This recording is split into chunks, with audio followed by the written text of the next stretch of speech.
guilt, regret, shame, those are heavy burdens to carry. I've recently been thinking back to when my marriage wasn't in a good place and the damage that it caused everyone around. And I just remember at that time, I was just so selfish and I was so unhappy. And I believed the lie of the enemy that my marriage wasn't for me.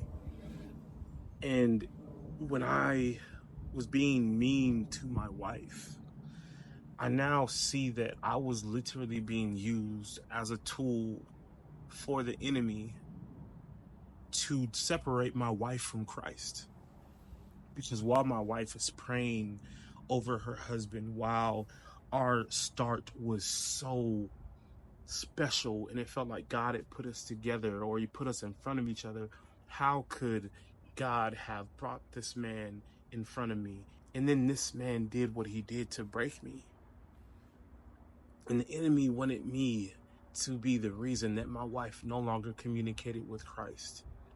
And while I try not to walk around with regret or shame or guilt, the thought that I could have knocked my wife off of her spiritual path, it troubles me. And I don't play with this anymore. My marriage is happy, healthy, and whole. But I know that there are so many marriages that are struggling and so many spiritual connections that feel like they are waning. And you're struggling talking to God and you're struggling praying. And the enemy feels like he's winning or he's won. And I won't accept that. I now understand why the enemy worked so hard to get me off of the path that God had wanted me to walk.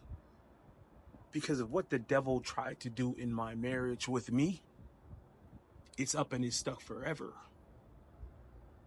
These spiritual hands are ready at all times.